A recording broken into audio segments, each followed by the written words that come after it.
Okay, well, good afternoon everyone, and my name is Brian Moir. I'm the General Manager of Industry Regulation within the Security Licensing Enforcement Directorate, SLED. I'd just like to thank ASIAL for the opportunity to participate in this webinar this afternoon, and what I'll be talking about this afternoon is the role of SLED in compliance. I'll be discussing our strategic compliance program, which we're developing at the moment.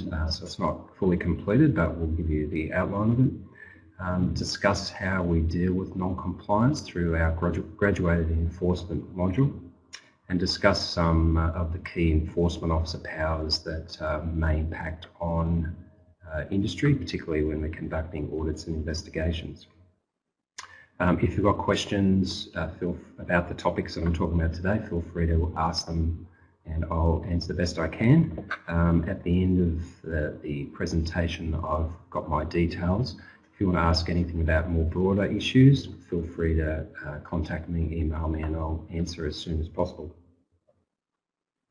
Let's get the next screen.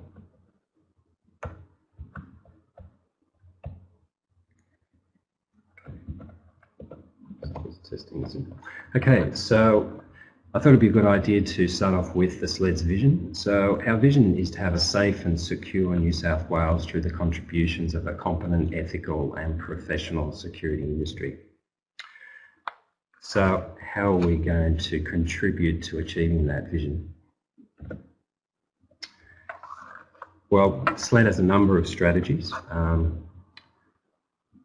Our approach is to gain compliance through a multifaceted approach using education, prevention and enforcement. So looking at those three principles. Primarily we'll effectively engage with industry and the community to communicate licensing requirements. We want to ensure that licenses are only granted to and retained by suitable persons. And to do that, we make sure that they've got the appropriate competence and competencies for the activity they're carrying on, that we determine that they're fit and proper persons.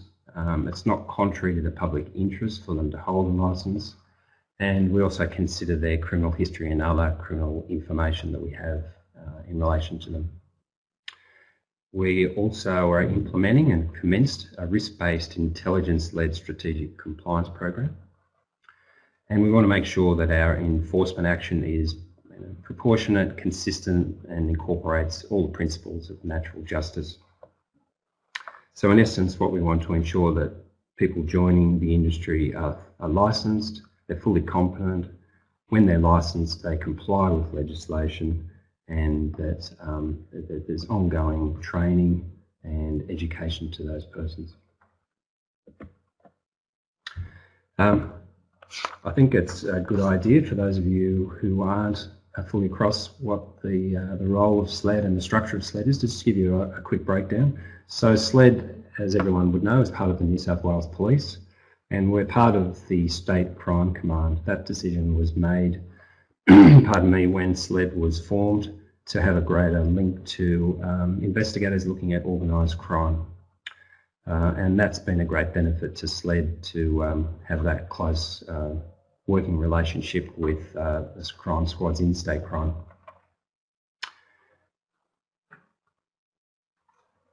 As you can see by that structure there, hopefully you can see it, but I'll go into a bit more detail in a moment.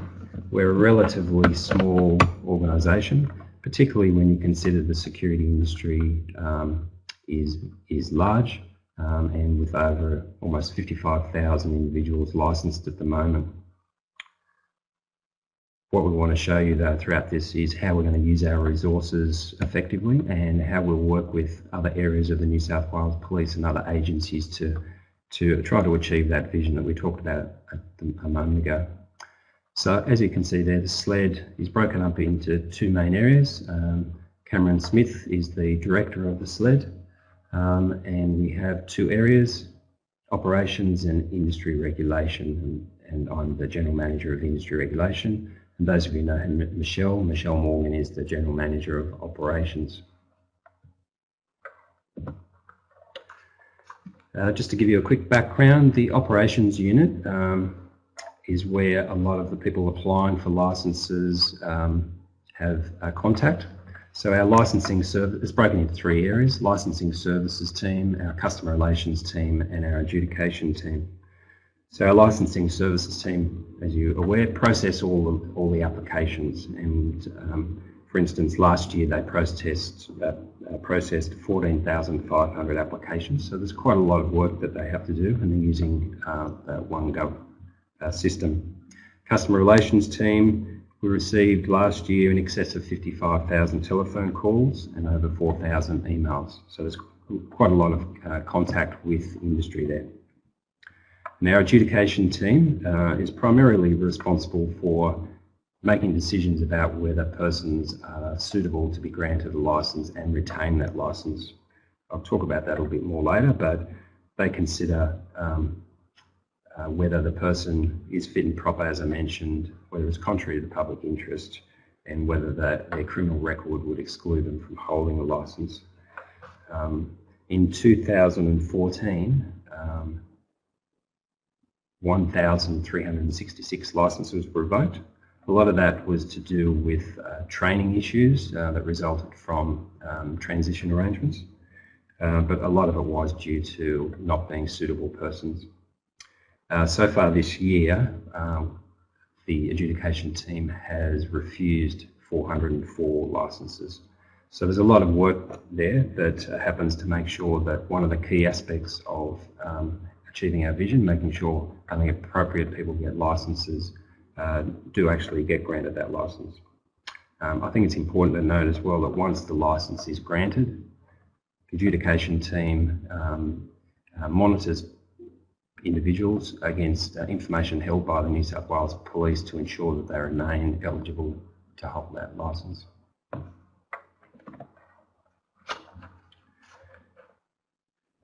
Industry Regulation Unit is the area that I'm responsible for, and the unit is broken up into three teams: the Assessment and Prevention Team, the Approved Training Team, and Compliance Enforcement Team. So whilst the SLED works as a whole and ensures that each area is working collaboratively, each area has specific roles, as you would imagine. The Assessment Prevention Team receives complaints from the industry about non-compliance, and it's their role to assess that complaint and determine what the initial action should be. We'll talk about that more in a moment. One of the issues they do is they refer complaints to relevant agencies for investigation. I think it's key to point out that we get a lot of complaints about persons operating in the industry pardon me, that may be breaching other legislation. It could be in relation to the Fair Work Act, taxation, the National Vet Regulator Act, and other industrial relations type matters. As we'll explain later, we don't directly investigate those matters, and we have to refer them on. And if they then want to obtain further information from us, they request that using their powers under their legislation. So a lot of the information and complaints we get, whilst relevant to our operations, the primary investigation has to be conducted by the agency with the legislative powers to investigate. The team also provides analytical support to investigations and audits that we conduct, and increasingly it's conducting analysis of open and closed source information to inform our strategic compliance program, and we'll talk a little bit about that in a moment.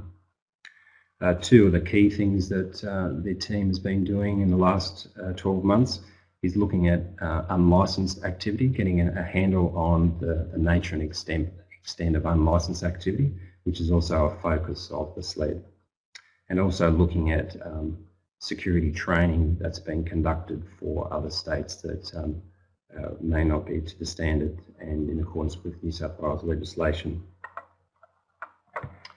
And I need to point out as well, because to recognise the work of the others in the team, that we also make determinations in relation to tattoo parlour licence and combat sport registration applicants.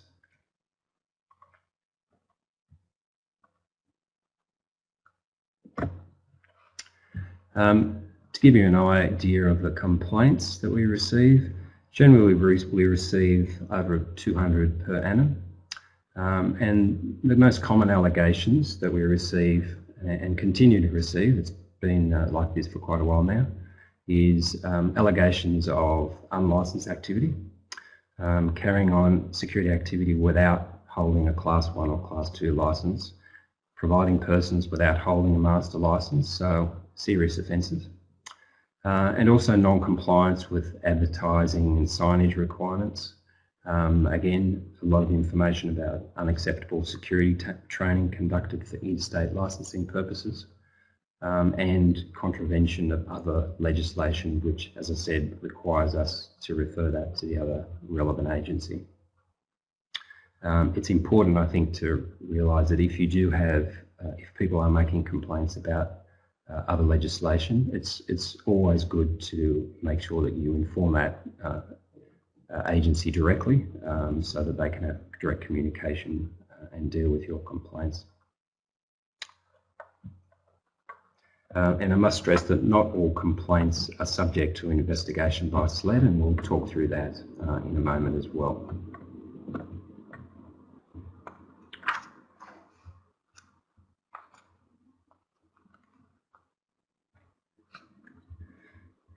Just might talk about that now, I think. So when we're dealing with complaints, we have to take into consideration a number of issues. So as I said, we have to determine whether it's relevant to SLED and another other factors. So what happens is this initial assessment is made by our assessment and prevention team, and that's referred to our assessment area management team, and we make a decision about what action should take. But we consider things like the age of the allegation, whether it's relevant to the SLED. Do we have the authority and powers to investigate the matter?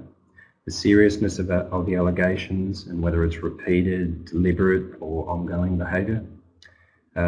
We look at their compliance history and intelligence held on the person to determine whether it's supported by other information. We look at community expectations and public interest considerations, and that's to determine whether we allocate our resources to address that issue. As I said, we get over 200 per annum, and because they're the nature of a complaint, it's more of an investigation than an audit, and it's much more complicated than doing a straight-out audit. Once the matter is assessed, we can take a few actions. We can just record the information in our intelligence system, so determine if further information is provided, we can take action.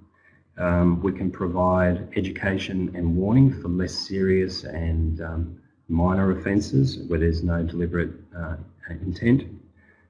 We can commence an investigation, and that would go to our compliance and enforcement team or potentially to a local area command. And we can refer to those other agencies. Once they're allocated, they're monitored on a regular basis by the relevant team so that the assessment and prevention area knows the outcome of those complaints. We always acknowledge the complaints, and we also provide limited advice at the end of the complaint, subject to a whole range of legal issues. So the other area another area in industry regulation unit is the approved training team. The team was set up, as most people would know, after the ICAC investigation into security industry training a number of years ago, Operation Columba. Their role is to approve organisations and persons to conduct security training, assessment and instruction.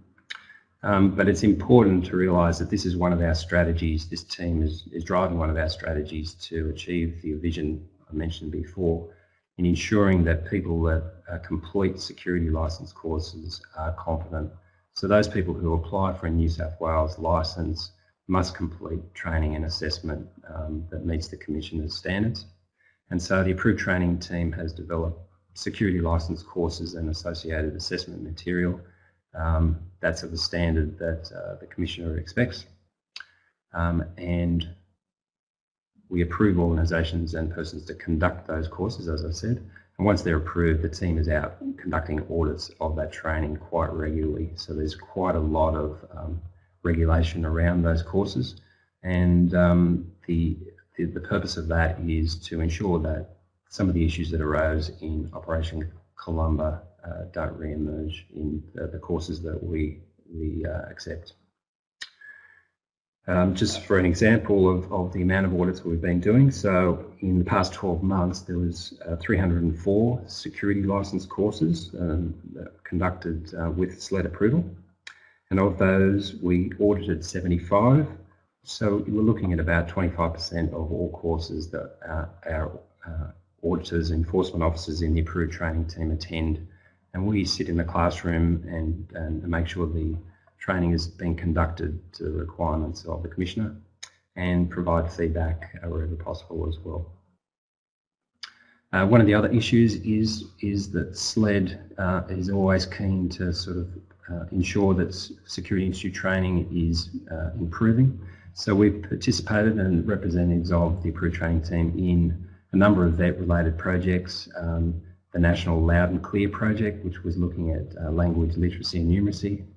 The current ASIAL Strategic Review of Security Training, and we're also, New South Wales is driving the Security Industry Regulators Forum, sort of review of the national competency standards acceptable for licensing across Australia. So the team is very focused on improving the quality of training and assessment for security licensees.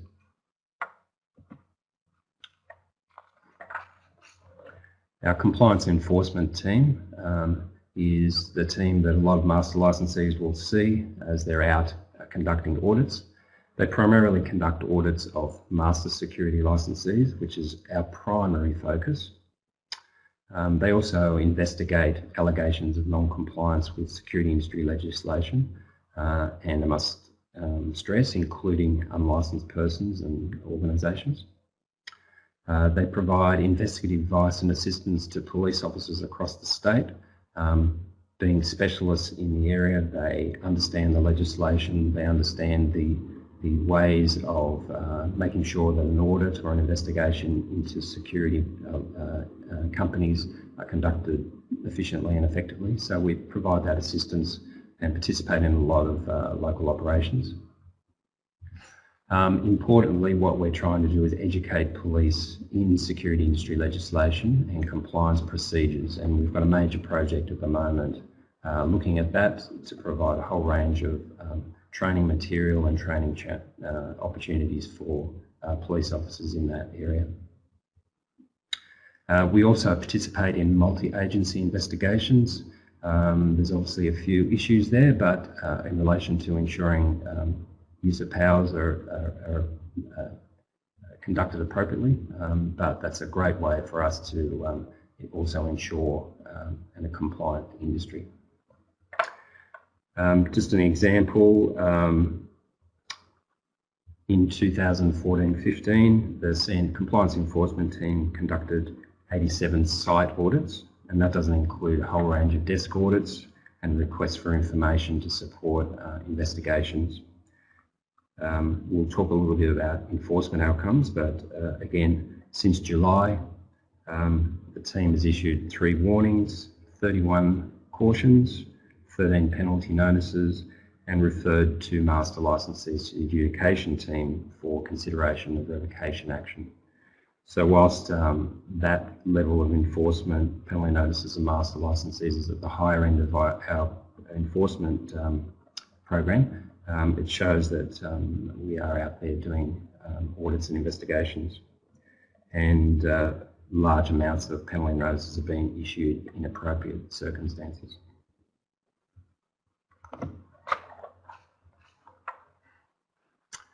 As I mentioned before, the SLED is a relatively small organisation when you consider the size of the security industry. So to effectively use our resources, we're developing and just finalising a revised strategic compliance program. There's nothing unusual about this. It's used across most regulatory bodies. but it's going to be based on a risk-based, intelligence-led approach.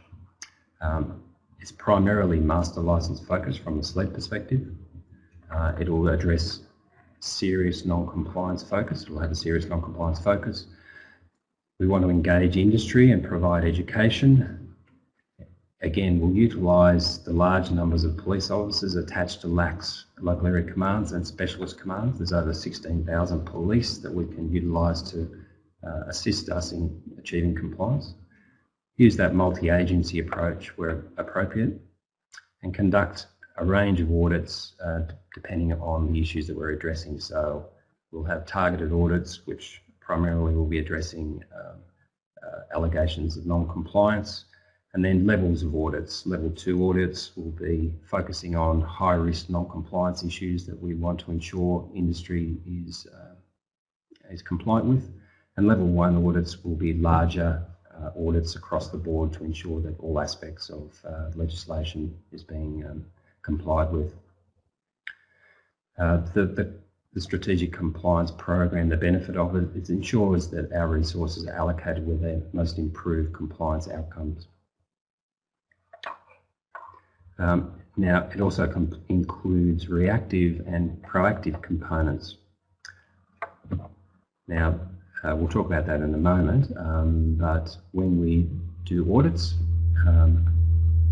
we conduct site audits and desk audits. So a lot of the time there'll be no need to actually physically attend a location. We'll be able to use our powers to obtain records that we need to either determine whether a complaint is relevant, or to complete a minor or low-level audit. They'll be, when we do site audits, they'll be announced and unannounced. So the majority will be announced audits, but where we feel that there's a risk of a compromise to our investigation, we'll conduct an unannounced audit. As I said before, there's two components to our program, reactive and proactive.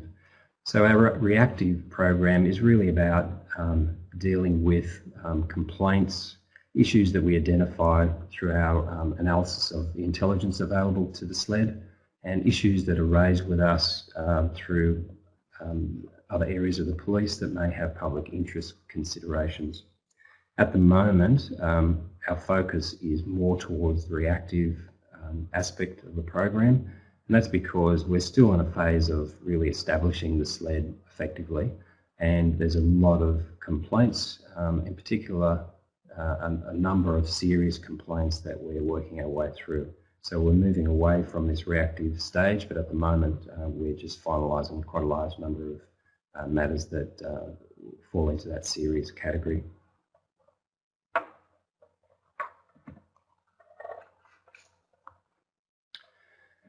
Developing a proactive strategic compliance program requires a lot of analysis and risk-based assessment.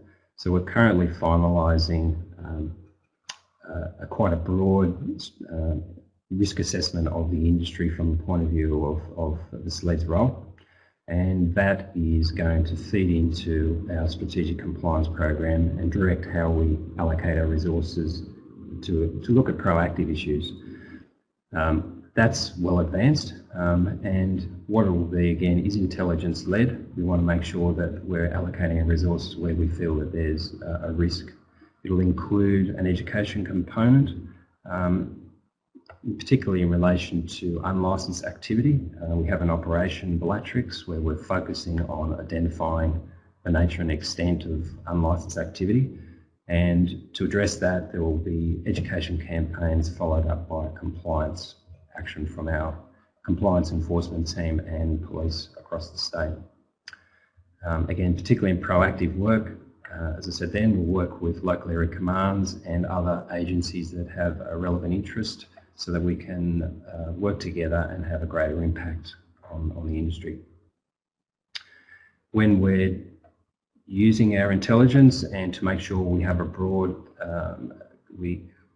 cross-section of the industry subject to the program, we'll be looking at industry sectors, specific locations around the state that may be more high risk, specific entertainment, quarters, critical infrastructure, etc.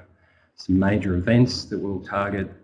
We'll also look at regions. So we've already commenced conducting regional deployments where we'll go to a border area or another area of New South Wales that may not get the kind of enforcement action that those in the metropolitan area receive. And we'll conduct audits in that region that those in the metropolitan area receive. And we'll conduct audits in that region. We'll also be looking at businesses that sort of come to our attention through non-compliance history, information that we received, and we feel warrant a proactive audit. And as I said before, unlicensed activity is a concern. Pardon me. So Operation Bellatrix will be specifically targeting unlicensed activity.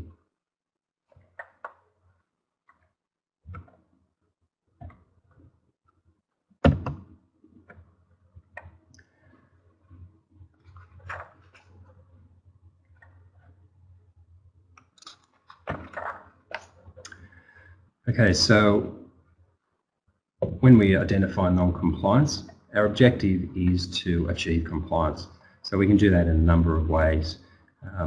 And our enforcement action options range from education advice all the way through to revocation of licences. So our objective is to achieve compliance. And so we look at a range of issues when we identify non-compliance to determine what's the appropriate enforcement action. And just using the graduated enforcement approach that's used across regulators, as you can see, the majority of our enforcement action will be education advice, followed by cautions and penalty notices up to revocation. So the majority of enforcement action doesn't result in revocation because those people are willing to comply and we can deal with it with lower levels of enforcement action. It doesn't mean that we can't immediately go to revocation or prosecution. It all depends on the individual situation that we've identified.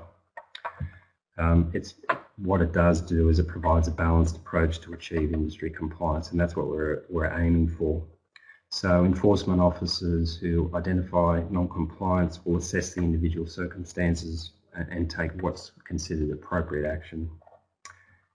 It's proportionate to the non-compliance identified, and some of the things that we consider was whether the non-compliance was intentional, whether it was opportunistic, whether there's a demonstration of an ongoing pattern of behaviour, the risk level and seriousness of the offence, their previous compliance history and licence history, whether they have an understanding of the industry, their willingness to address the non-compliance, and also as part of our process, obviously procedural fairness, their responses to the allegations and our findings.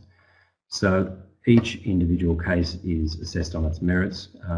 We won't be afraid to take serious enforcement action where necessary, but it's about achieving compliance in the industry.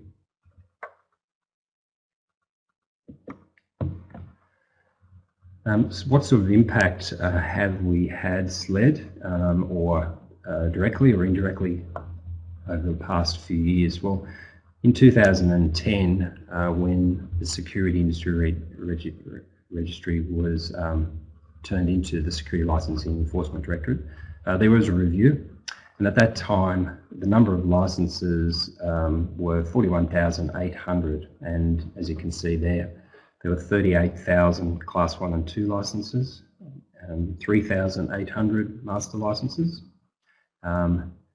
which total 41,800. So as of the 13th of October this year, there's been a considerable increase, as you can see. So there's now 50,548 Class 1 and Class 2, 4,417 master, and that totals 54,965. So that's a 31% increase in the number of licences on issue at the moment. And that's to do with a whole range of issues. We believe it's due to the enforcement and compliance action that we're taking, the education that we've provided people, and also the awareness that our activities are bringing to the industry.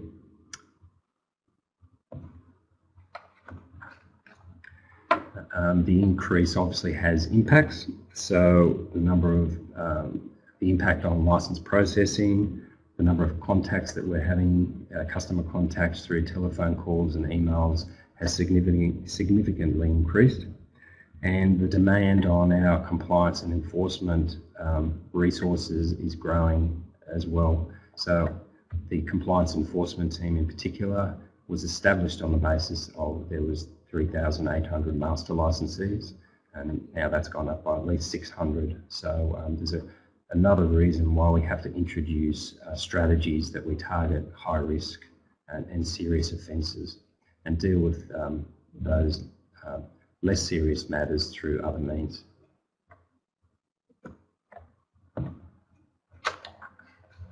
I just thought I'd take the opportunity, as part of this, is to talk through some of the powers of enforcement officers and just point out some of the key issues with it. I'll refer to the legislation a couple of times because I didn't want the PowerPoints to be completely smothered with text. But under the Act, it defines an enforcement officer, and that includes a police officer or any other member of the New South Wales Police Force who is authorised by the Commissioner in writing to exercise the functions of an enforcement officer under the Act. So all members of a SLED's industry regulation unit are enforcement officers and have the fall within that definition there. The Act has a whole range of enforcement powers under Part 3B of the Security Industry Act. And in general, what they do is therefore determining whether there's been compliance with or contravention of the Security Industry Act or regulations, or for generally administering the Security Industry Act. So it's quite specific about the powers relating to the security industry legislation. That's why some of the issues where we get complaints about breaches of other legislation, we have to be careful about our use of powers because other agencies have the appropriate legislative powers and authority to investigate those matters. It also provides us authority to enter certain premises, to require the production of registers, books, records or other documents relating held at the premise. It gives us the opportunity and the power to examine, copy and take to copy registers, books, records or other documents. We can also, if necessary, seize registers, books, records or other documents or any other thing connected with an offence.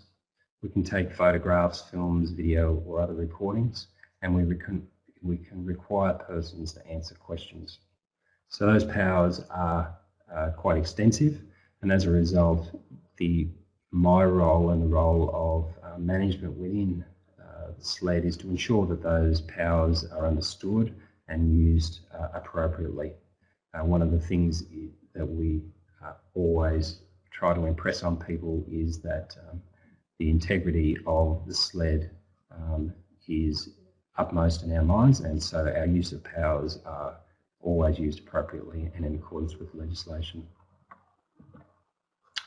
So I might just touch on some of those powers a little bit more in detail and point out a couple of the issues that you should be aware of.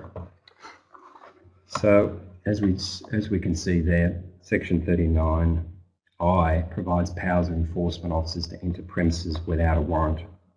It's important to realise that those premises are at which security activity or an activity ancillary to the carrying on of security activity is being carried on, or at which the enforcement officer reasonably believes such an activity is carried on.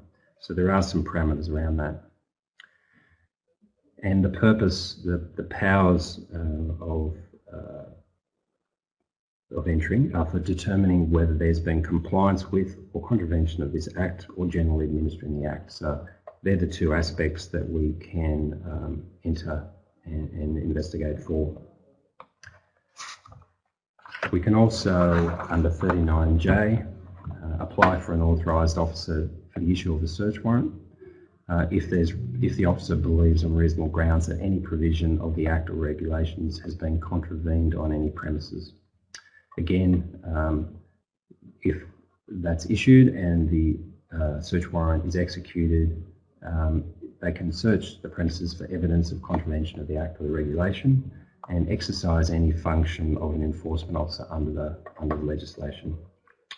We haven't executed any search warrants at the moment, and the use of our other powers has achieved our objectives at this stage. When we enter lawfully, we have powers under 39K, and those provide us a range of things that we can do. So once we lawfully enter a premise under those provisions, we can examine any registered book records or documents. We can make a copy on the premises of any of those records. We can require any person to make a copy on the premises of those records and give that to an enforcement officer for them to retain. And as I said before, take photographs, films, audio, video, or any other recordings as considered necessary. We can require persons to produce records, and that's important, which we'll talk about in a moment, and require any person to answer questions relating to those registered books, records, or other documents, or any other relevant matter. So there could be a whole range of issues relating to our investigation that we would be able to require persons to answer questions there. And as I said, we can seize records and books if reasonably required and connected with an offence under the Act. So it's quite a lot of authority there once we enter the premises. If we do take copies just for copying, then we obviously need to return that immediately after the copying is completed.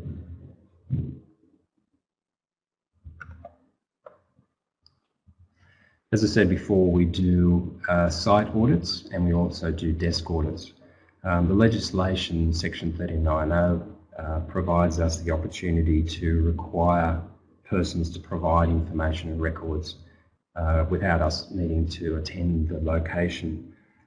So under that section, we can require, by giving a notice in writing, for that person to furnish to the officer information or records, or both, as required and outlined in the notice. So we often, and a lot of master licensees are aware that we'll send out a notice under section 39.0 for the provision of those records or information. And again, it's limited to determining whether there's been compliance with or contravention of the Security Industry Act, or generally administering the Act.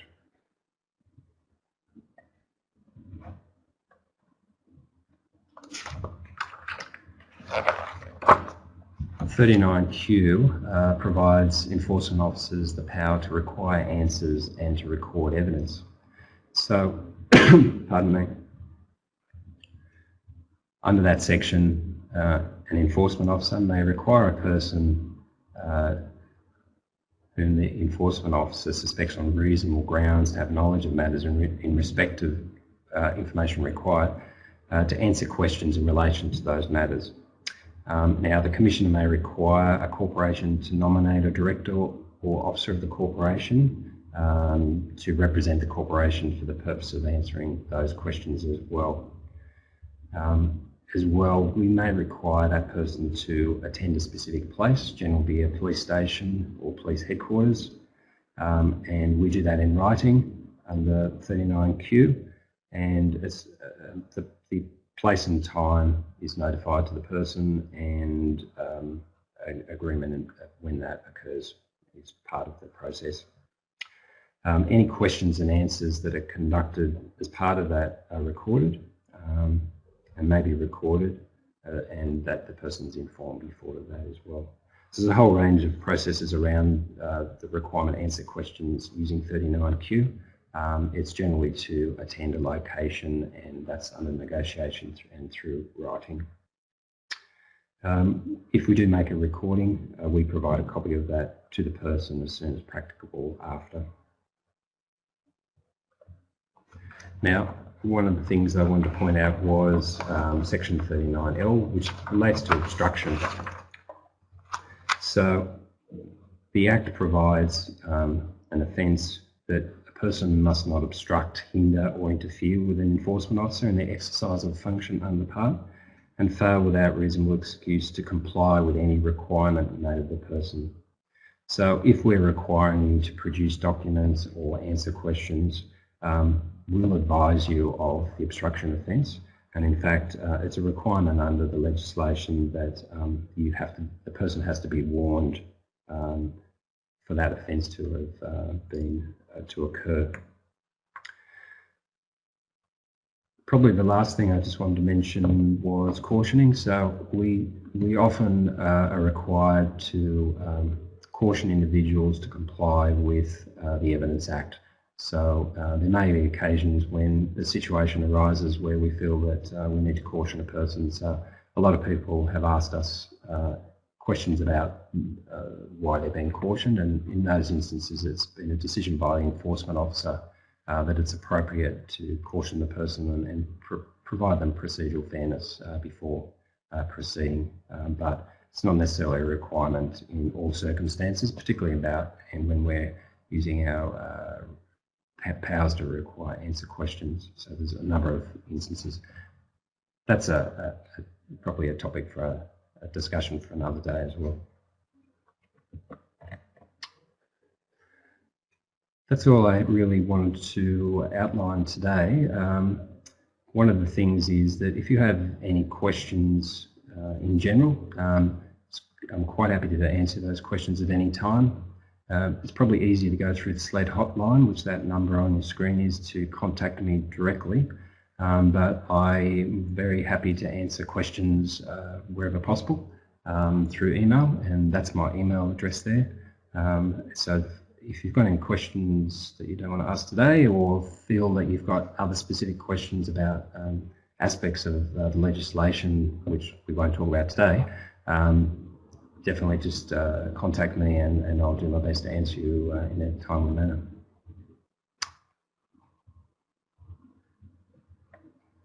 So that's all I really had to say today. If there's no questions, yeah, I might wrap it up. So again, thanks ASIAL for providing the opportunity. And as I said, if anyone has any questions or follow up, please don't hesitate to give me a call.